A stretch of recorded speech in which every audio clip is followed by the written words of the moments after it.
ഈ അടുത്ത ദിവസങ്ങളിൽ ഏറ്റവും കൂടുതൽ സോഷ്യൽ മീഡിയ കത്തുക എന്ന് പറഞ്ഞ ഒരു ടൈം ഇപ്പൊ വന്നത് മോഹൻലാൽ ലാലേട്ടൻ മീശ എടുത്തിട്ടാണ്. 8-9 വർഷത്തിന് ശേഷമാണ് അദ്ദേഹത്തിന്റെ പഴയ ലുക്കിൽ കണ്ടത്. ഒരു റിവ്യൂവർ എന്നുള്ള രീതിയിൽ അടുത്ത ഇപ്പൊ തരൺമൂർത്തിയുടെ ഒരു സിനിമ ഇപ്പൊ തുടരും ഇറങ്ങുന്നതിന് മുൻപ് അശ്വന്ത് ഒരു റിവ്യൂവിൽ പറഞ്ഞത് ഭയങ്കര പ്രതീക്ഷയാണ് പറഞ്ഞത് തരൺമൂർത്തിയുടെ സിനിമയെ പറ്റി. അതുപോലെ തന്നെ ആ സിനിമ അത് മീറ്റ് ചെയ്യുകയും ചെയ്തു. ഇപ്പം അടുത്ത ഒരു സിനിമ വരുന്നത് ലവ്ലാഞ്ചൻ എന്നാണ് എനിക്ക് തോന്നുന്നു അദ്ദേഹത്തിന്റെ പോസ്റ്റർ. അപ്പൊ മീശ മാത്രം വെച്ച് താടി വടിച്ചൊരു ലാലേട്ടനെ കാണാൻ വേണ്ടിയിട്ട് എന്താണ് ആ സിനിമ ലാലേട്ടൻ ഈ ലുക്ക് വെച്ചിട്ട് പ്രതീക്ഷകൾ എന്തായിരിക്കും? അല്ല, തരൺമൂർത്തി സിനിമ ആയതുകൊണ്ട് തന്നെ ലുക്ക് വെച്ചിട്ടല്ല തന്നെ പ്രതീക്ഷയുണ്ട്. പിന്നെ ലാലേട്ടന്റെ കേസ് എന്നെ ഇപ്പം കുറച്ച് കഴിഞ്ഞ ലാസ്റ്റ് വീക്ക് ലാലേട്ടന്റെ ഈ പിക്ചേഴ്സ് വന്നതിന് ശേഷം, വീഡിയോസ് വന്നതിന് ശേഷം എന്റെ പഴയ ഞാൻ പണ്ട് ലാലേട്ടന്റെ ഈ പോസ്റ്റ് ഓഡിയൻ പീരീഡിൽ വന്ന സിനിമകൾ ഞാൻ റിവ്യൂ ചെയ്ത ക്ലിപ്സ് ഉണ്ടല്ലോ, അതിൽ ഞാൻ ലാലേട്ടൻ നിശ്ചയമായി വിമർശിച്ചത് ലാലേട്ടന്റെ ഫേസ് അനങ്ങുന്നില്ല, ഐ ബാഗ് ഇല്ല, മറ്റേ പണ്ട് ഓഡിയന്റെ കേസ് അറിയാലോ. അപ്പൊ അത് വെച്ചിട്ട് എന്നെ പൂരത്തെറിയാ, ഇൻസ്റ്റയിലൊന്നും തെറിക്ക് കണക്കില്ല. ഇറങ്ങി വാടാ എന്നെല്ലാം പറഞ്ഞിട്ട് ഇപ്പൊ എന്താടാ കാണടാ, ഇപ്പൊ എന്താടാ നീ അങ്ങനെ പറഞ്ഞടാ ഇങ്ങനെ പറഞ്ഞു. അപ്പൊ അതിനൊരു മെഡിക്കൽ സയൻസിന്റെ ഒരു ബാക്ക്ഗ്രൗണ്ട് ഉണ്ടല്ലോ അതിന്. അപ്പൊ അതിന് ടൈം ഉണ്ടായിരുന്നു. അത് ആൾക്കാർക്ക് അറിയായിരുന്നു, അതായത് വിവരമുള്ള ആൾക്കാർക്ക് അന്നേ അറിയായിരുന്നു ഇറ്റ് വിൽ ടേക്ക് ഒരു 6-7 years എടുക്കുന്നു. ഇതിന്റെ ട്രീറ്റ്മെന്റിന്റെ ആ ഒരു സൈഡ് എഫക്ട് മാറാൻ വേണ്ടി അത്രയും സമയം ആവശ്യമായിരുന്നു. അപ്പൊ അതുകൊണ്ട് അത്രയും കാലം അയാളുടെ താടി വെച്ച് അഭിനയിച്ചേ. കാരണം ആ സമയത്ത് താടി എടുത്ത പ്രശ്നമായിരുന്നു. അത് എടുത്തപ്പോൾ നമ്മൾ കണ്ടതോ ഏതൊരു 1-2 പടം, എനിക്കൊന്ന് ബിഗ് ബ്രദറിലാണെന്ന് തോന്നുന്നു. കംപ്ലീറ്റ്ലി താടി എടുത്തിട്ടില്ല, അതുകൊണ്ട് ട്രിം ചെയ്തിട്ടുള്ളൂ. ഇതുപോലെ ചെയ്തിട്ടില്ല. ഇതുപോലെ ചെയ്താല് അത് സംഭവം ആ ട്രീറ്റ്മെന്റിന്റെ ഭാഗമായിട്ട് ഉണ്ടായിട്ടുള്ള സൈഡ് എഫക്ട് കൊണ്ട് പറ്റൂലായിരുന്നു. ഇതതിന്റെ ടൈം, മെഡിക്കലി അതിന് ടൈം കഴിഞ്ഞ് അത് റിക്കവർഡായി കംപ്ലീറ്റ്ലി. അപ്പൊ കറക്റ്റ് ടൈമിൽ തരൺമൂർത്തിക്ക് പ്രൊജക്ട് വന്ന് പുള്ളി പിന്നെ ലാലേട്ടനെ ഇപ്പം നിലവിൽ കണ്ടംപററി ലാലേട്ടൻ ഏറ്റവും നന്നായിട്ട് യൂസ് ചെയ്യാൻ അറിയുന്ന ആള് തരൺമൂർത്തിയാണ്. അത് അദ്ദേഹത്തിന് ഇന്റർവ്യൂസ് കണ്ടാൽ തന്നെ മനസ്സിലാവും. അപ്പം പുള്ളി അത് പെർഫെക്റ്റ്ലി യൂസ് ചെയ്യുന്നതാണ് ഞാൻ വിശ്വസിക്കുന്നത്. അതൊരു അപാര സംഭവമായിരിക്കും. ഈ മെഡിക്കൽ ടൈം പറയുമ്പോൾ അതിനൊരു ആധികാരികത പരിശോധിച്ചിട്ടാണോ പറഞ്ഞത് ഇത്രയും മെഡിക്കൽ അല്ല, ഞാൻ കുറെ ഡോക്ടേഴ്സിന്റെ ഇത് വായിച്ചിട്ടാണ് ഞാൻ പറഞ്ഞത്. ഞാൻ അതുകൊണ്ടാണ് വേർഡ്സ് യൂസ് ചെയ്യാത്തത്. മനസ്സിലായി? ബോട്ടക്സ് എന്ന് ഞാൻ പറയാത്ത ബോട്ടക്സ് ആണെന്നുള്ള എനിക്കറിയില്ല. അത് വേറെയും ഫേസ് ലിഫ്റ്റ് വേറെ പലതും പറയുന്നുണ്ട്. അപ്പോ ഇതിനെക്കുറിച്ച് കുറെ ഡോക്ടേഴ്സ് എഴുതിയിട്ടുണ്ട് ലാലേട്ടന്റെ ഇതിനെക്കുറിച്ച്. അവര് ഇനി ഇതിപ്പം ഫസ്റ്റ് ഹാൻഡ് എക്സ്പീരിയൻസ് ഉണ്ടായിട്ട് പറയുന്നത് വെച്ചാൽ എനിക്കറിയില്ല. ഞാൻ ഈ ഡോക്ടേഴ്സ് എഴുതിയത് വായിച്ചിട്ടാണ് ഞാനത് മനസ്സിലാക്കിയത്. ഇപ്പൊ ഈ മലയാളത്തിൽ ഏറ്റവും കൂടുതൽ ലോകത്ത് അറിയപ്പെടുന്ന ഒരു മലയാളിയാണ് മോഹൻലാൽ. അദ്ദേഹത്തിനെ പോലെ ഒരാളെ നിശിതമായി വിമർശിക്കുക, ലുക്കിനെ വിമർശിക്കുക, അല്ലെങ്കിൽ അഭിനയത്തിനെ വിമർശിക്കുക എന്നൊക്കെ പറഞ്ഞ ഒരു സധൈര്യം വിമർശിക്കുമ്പോൾ ഉള്ളിൽ ശരിക്കും എപ്പോഴും പേടിയുണ്ടാണ്. ഇത്രയും ഫാൻ ഫോളോയിങ് ഉള്ള, ഇത്രയും മലയാളികൾ ഇഷ്ടപ്പെടുന്ന ഒരു വ്യക്തിയാണ് ഞാൻ വിമർശിക്കുന്നത്. അശ്വന്ത് ഗോക്കിന്റെ ബാല്യത്തിലും അശ്വന്ത് ഗോക്ക് എൻജോയ് ചെയ്ത സിനിമകൾ തന്നവരാണ് ഇവരെല്ലാം. അവരെയാണ് ഞാൻ വിമർശിക്കുന്നത്. ഇങ്ങനെ സംസാരിക്കേണ്ട ആവശ്യമില്ല എന്ന് അങ്ങനെ എപ്പോഴും ഒരു ഉൾഭയം തോന്നിയിട്ടുണ്ടോ? അല്ലെങ്കിൽ ഹലോ, ഇപ്പൊ ഞാൻ പേടിക്കേണ്ടാത്ത ഒരാളുണ്ടെങ്കിൽ ലാലേട്ടനായിരിക്കും. കാരണം ലാലേട്ടൻ അങ്ങനെ ഒരു അപാരമായിട്ടുള്ള ഒരു മനുഷ്യനില്ലേ ആസ് എ പേഴ്സൺ. ലാലേട്ടനല്ല ഉദ്ദേശിച്ചത്, ഫാൻസിനെ. ലാലേട്ടൻ ഒരു വ്യക്തിയാണെന്നുണ്ടെങ്കിൽ അതിന്റെ കിടക്കുന്നുണ്ട്. അല്ല, അത് പ്രസ്ഥാനം കടന്നു കഴിഞ്ഞാലും ഈ ട്രൂ ഫാൻസിന് മനസ്സിലാവും എന്തുകൊണ്ടാണ് ഇത് വിമർശിക്കുന്നതെന്ന്. കാരണം ഇതേ ഞാൻ തന്നെ ലാലേട്ടന്റെ എന്തെങ്കിലും ഒരു ചെറിയൊരു പോസിറ്റീവ് കിട്ടി കഴിഞ്ഞാൽ ഞാൻ തന്നെ എടുത്ത് കത്തിക്കാറുണ്ട്. കാരണം ഞാൻ ട്രൂ ലാലേട്ടൻ ഫാനാണ്.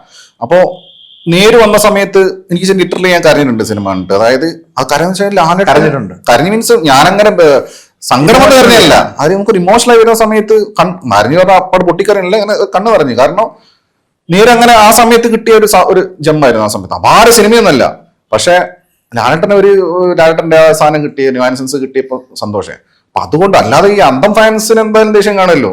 അതിപ്പം ലാലേട്ടൻ ഫാൻസിന് മാത്രമല്ല, മമ്മൂക്ക ഫാൻസ് എന്നോട് ദേഷ്യമുള്ള ആൾക്കാരെ കൂടുതൽ.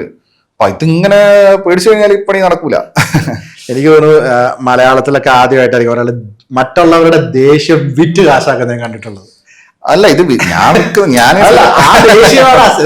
അശ്വന്തിന്റെ റിവ്യൂ കാണാൻ ഇവൻ എന്താ പറഞ്ഞേക്കണേ പറയാൻ വേണ്ടിയിട്ട് ശത്രുക്കളായി മെജോറിറ്റി കാണാൻ ചിലപ്പോൾ കയറുന്നത്. പകുതിക്ക് മുകളിൽ ചിലപ്പോൾ അവരായിരിക്കും ഇവൻ എന്തായിരിക്കും നമ്മുടെ പഠനത്തെ പറ്റി പറഞ്ഞേക്കണേ. അല്ല, അത് മനഃപൂർവ്വം വിറ്റ് കാശാക്കുന്നില്ല, കാശ് വരുന്നതാണ് സംഭവം. ഞാനതൊരു അലങ്കാരികമായിട്ട് മനസ്സിലായി. ഈ അതുപോലെ റിവ്യൂ ചെയ്യുമ്പോൾ ഞാൻ ഒരുപാട് കണ്ടിട്ടുള്ളതാണ്. ഇപ്പം മോഹൻലാൽ എന്നൊരു പേര് പറയുമ്പോഴും എപ്പോഴും പറയും ഇങ്ങനെ മോഹൻലാൽ എന്ന് പറയും. DQ എന്ന് പറയുമ്പോൾ തീർക്കാൻ പറ്റുന്നത് തീർക്കടാ എന്താ പറയുക ഷൈൻ ഡോൺ എന്ന് പറയുമ്പോൾ ഉണ്ട്. ഇതിന്റെ ആവശ്യം എന്താണ്? അവരെ ശരിക്കും പേഴ്സണലി വ്യക്തിഗത ചെയ്യുന്നല്ലേ ശരിക്കും? ഏതെങ്കിലും സിനിമകൾ അങ്ങനെ പറഞ്ഞിട്ടുണ്ടെങ്കിൽ മിമിക്രി കൂടെ നിലനിൽക്കേണ്ടി വരും. കാരണം മിമിക്രിക്കാർ എന്താ കാണിക്കുന്നത്? മരിച്ചു ആൾക്കാരെ കാണിക്കുന്നുണ്ട്, ജയനയും സത്യനും. അവരെ കളിയാക്കുന്നില്ലല്ലോ. പിന്നെ കളിയാക്കല്ലാതെ അശ്വന്തൊക്കെ അവരുടെ ഒരു ഏതെങ്കിലും ഒരു സിനിമയിൽ പറഞ്ഞിട്ടുള്ള നെഗറ്റീവ് ഒരു ഡയലോഗ് അല്ലെങ്കിൽ അവരുടെ ഡയലോഗ് തന്നെയല്ലേ പാളിപ്പോയ സാധനം എടുത്ത് പറയുന്നതല്ല. പാളിപ്പോയത് നമുക്ക് കുഴപ്പമില്ല, അത് നമുക്ക് പറയാൻ കുഴപ്പമില്ല. കാരണം അത് അവര് പറഞ്ഞിട്ടുള്ള ഡയലോഗ് തന്നെയല്ലേ. അല്ല, പക്ഷെ അത് പ്രയോഗിക്കുന്ന അസ്ഥാനത്തല്ല, അത് ഫ്ലോയിൽ അവരെ കണക്ട് ചെയ്യാൻ വേണ്ടി പറയുന്ന. അതോ ലാലട്ടൻ ഇമിറ്റേറ്റ് ചെയ്യുന്നില്ലേ, പ്രശ്നമൊന്നുമില്ല. ഓക്കെ, ഞാൻ എനിക്ക് പേഴ്സണലി തോന്നിയിട്ടുള്ള കാര്യം അല്ലല്ല, അത് അങ്ങനെ തോന്നി കാണും. പക്ഷെ അത് അപ്പൊ ഞാൻ അങ്ങനെ കൂടെ പറയുന്നതുകൊണ്ടാണ് എന്റെ വീഡിയോ കാണാൻ രസം.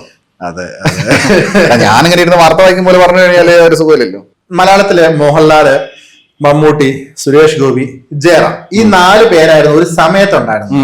പിന്നീട് മോഹൻലാൽ, മമ്മൂട്ടി മാത്രമായി. അത് അവിടേക്ക് ദിലീപിന്റെ എൻട്രി വന്നു. സുരേഷ് ഗോപി താരതമ്യേന അദ്ദേഹത്തിന്റെ സിനിമകൾ കുറഞ്ഞു വരുന്നു. ആ സമയത്ത് ജയറാം ഈ ഒരു താരനിലയിൽ നിന്ന് മാറി അന്യഭാഷയിലേക്ക് പോകുന്നു, അവിടെ സപ്പോർട്ടിങ് ക്യാരക്ടേഴ്സ് ചെയ്യുന്നു. പിന്നീട് മമ്മൂട്ടി, മോഹൻലാൽ എന്നുള്ള 2 പേരിലേക്ക് സിനിമ ഒതുങ്ങുന്നു. പിന്നീട് ദിലീപിന്റെ പല ഇഷ്യൂസും പിന്നെ അദ്ദേഹം മാറുന്നു. ആ സ്ഥാനത്തേക്ക് പലരും വന്ന് പൃഥ്വിരാജ് വരുന്നു പോകുന്നു. പക്ഷെ ഇപ്പോഴും മമ്മൂട്ടി, മോഹൻലാൽ മാത്രം നിൽക്കുന്നത്. സുരേഷ് ഗോപി വീണ്ടും ചില സിനിമകളിൽ തിരിച്ചു വരുന്നു. പിന്നെ അദ്ദേഹം രാഷ്ട്രീയത്തിലേക്ക് പോകുന്നു. ഈ ജയറാമിന്റെ ഒരു കരിയർ ഒരു റിവ്യൂർ എന്നുള്ള രീതിയിൽ നോക്കുകയാണെന്നുണ്ടെങ്കിൽ അദ്ദേഹം മറ്റു ഭാഷയിൽ പോയി പല സൈഡ് വേഷം ചെയ്ത്, ഇപ്പം കാളിദാസൻ പറഞ്ഞു നല്ല പൈസ കിട്ടും അതുകൊണ്ടാണ് പോണേ, തമാശ രീതിയിലാണ് ജയറാം തിരുത്തി. ഇദ്ദേഹത്തിന്റെ ഒരു കരിയർ പഴയ ഒരു സ്റ്റാർഡം നഷ്ടമായതിന്റെ ഒരു ബാക്ക്ഗ്രൗണ്ട് എന്തായിരിക്കും തോന്നുന്നത് ഒരു റിവ്യൂർ എന്നുള്ള നിലയിൽ? അല്ല, ജയറാമിന് പണ്ടേ സ്റ്റാർഡും ഇല്ല. സ്റ്റാർഡം ഈ ഒരു എണ്ണുന്ന ഒരാളാണ്. ജയറാമിന്റെ ബേസിക് പ്രശ്നം ഞാൻ മനസ്സിലാക്കിയത് പുള്ളിക്ക് സ്വാഗ് ഇല്ല. പുള്ളിക്ക് ഫാമിലി പടങ്ങള്, ഡ്രാമാറ്റിക് ആയിട്ടുള്ള സിനിമകള്, സ്റ്റോറി ഓറിയന്റഡ്, പിന്നെ ഓഫ് കോഴ്സ് കോമഡി, അത് പുള്ളി കിട്ടില്ല. അപ്പോൾ C A Unnikrishnan, B A B ഒക്കെ ഞാൻ ഇപ്പോൾ എടുത്ത് കാണാറുണ്ട്. പുള്ളിയുടെ പഴയ സിനിമകളൊക്കെ എനിക്ക് ഇഷ്ടം. മറ്റേ പുള്ളി പളനിയിലെ മറ്റേ ഉച്ചക്ക് അതിന് പുള്ളി ഫിറ്റായിരുന്നു. പുള്ളിക്ക് ടൈലർ മെയ്ഡ് റോൾസ് ആയിരുന്നു അതൊക്കെ. പുള്ളി കിട്ടലായിട്ട് ചെയ്യുകയും ചെയ്യും, കൈനിട്ടും ചെയ്യും. പിന്നെ ദിലീപിന് എൻട്രി വന്നതോടെ ദിലീപിന് ജയറാമില്ലാത്തൊരു സംഭവമുണ്ട്, സ്വാഗ്. ജയറാമിന്റെ പഴയ സിനിമകൾ ഇപ്പൊ എടുത്ത് നോക്കിയാൽ മതി, പുള്ളി സ്വാഗ് കാണിക്കുന്ന സമയത്ത് അങ്ങ് സുഖമില്ല. സ്ക്രീൻഷോട്ട് അടിച്ചാൽ പണി പാടും. പുള്ളി ഏറെ പിടിക്കുന്നതും ആറ്റിറ്റ്യൂഡും ഒക്കെ നമുക്ക് കാണാൻ പറ്റും. പാപ്പ ആ ലെവലിലായി പോകും. ദിലീപിന് അതല്ല. ദിലീപ് ഇപ്പൊ റൺവേ ചെയ്ത് കഴിഞ്ഞാൽ ഈവൻ ദിലീപിന്റെ കോമഡി സിനിമയായിട്ടുള്ള സി ഐ ഡി മൂസയെ പോലും ദിലീപിന് സ്വാഗ് ഉണ്ട്. അപ്പൊ ജയറാമിന്റെ എല്ലാ ക്വാളിറ്റീസും ഉള്ള ഒരു നടൻ പ്ലസ് സ്വാഗ് വന്നപ്പോ ദിലീപ് ഓഫ് കോഴ്സ് സ്റ്റാറായി. ഈ സ്റ്റാർ ഓറ ഇല്ലാത്ത ആൾക്കാരെ സ്റ്റാർ ആകാൻ പറ്റില്ല. അപ്പൊ അവിടെ ജയറാമിന്റെ ഗ്യാപ്പിലേക്ക് ദിലീപ് കയറി വന്ന് ദിലീപിനെ കൊണ്ടുവന്നതിന് ജയറാമും ദിലീപ് തന്നെ പറയുന്നു. അപ്പം സ്വാഭാവികമായിട്ട് നമ്മളൊരു ക്യാരക്ടർ എഴുതി നമ്മൾ കാസ്റ്റ് ചെയ്യുന്ന സമയത്ത് ജയറാം ഒരു ദിലീപ് എന്ന ഓപ്ഷൻ വന്നാൽ സ്വാഭാവികമായിട്ടും ദിലീപിനത് പോവാം. ഇപ്പൊ റൺവേ ഇപ്പം മമ്മൂക്ക് വെച്ചപ്പെടാന്ന് ആദ്യം പറയുന്നത്. അടുത്ത ദിലീപിനും അതൊരിക്കലും ജയറാമിന് പോവില്ല. ഇപ്പൊ സി ഐ ഡി മൂസ ജയറാമിന് പോവില്ല. കാരണം ആ പറഞ്ഞ സാഗ് ജയറാമിന് കിട്ടൂല.